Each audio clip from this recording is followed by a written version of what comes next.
Bien-aimés du Seigneur, bonjour à tous et à toutes. Vous faites bien de vous connecter sur cette chaîne, qu'ensemble nous puissions vivre cette halte spirituelle pour la journée. Nous sommes aujourd'hui le 9 février 2021 et l'évangile est un extrait de Marc au chapitre 7, les 13 premiers versets. Nous avons insisté hier sur la première lecture, les premiers vers, les premiers versets de la Bible.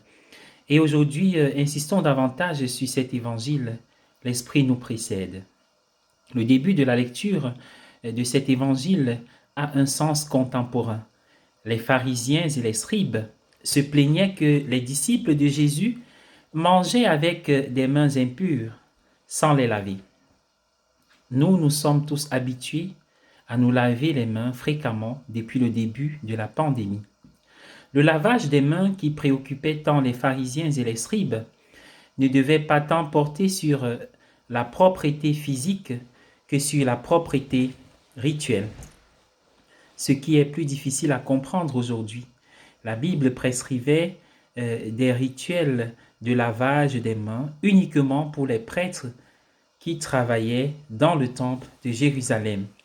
Mais les pharisiens voulaient étendre ces rituels de lavage des mains à la vie quotidienne parce qu'ils considéraient que tout Israël était un peuple sacerdotal.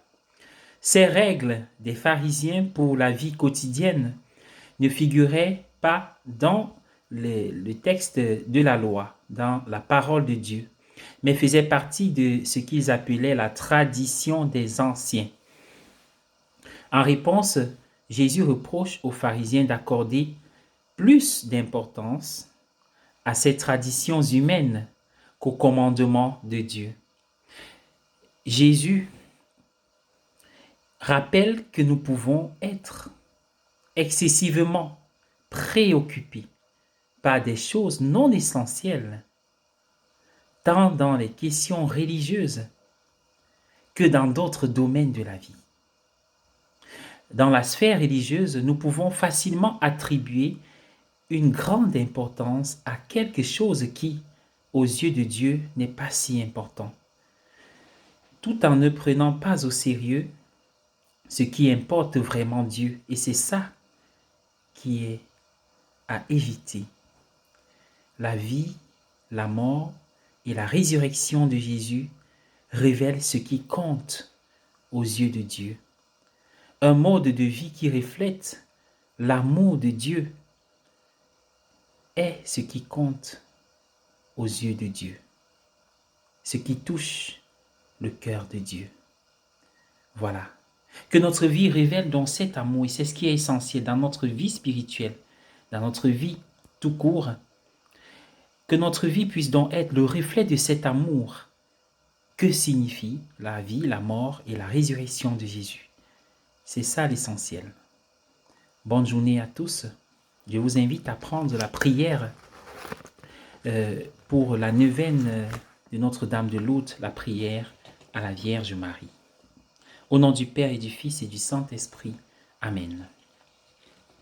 Ô Marie, face aux souffrances qui nous frappent, nous recourons à toi, Mère de Dieu et notre Mère.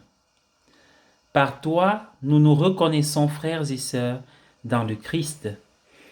Ô Vierge Mère, réconforte ceux qui ont perdu des êtres chers. Soutiens les personnes malades. Suscite la confiance en celui qui est inquiet pour l'avenir incertain.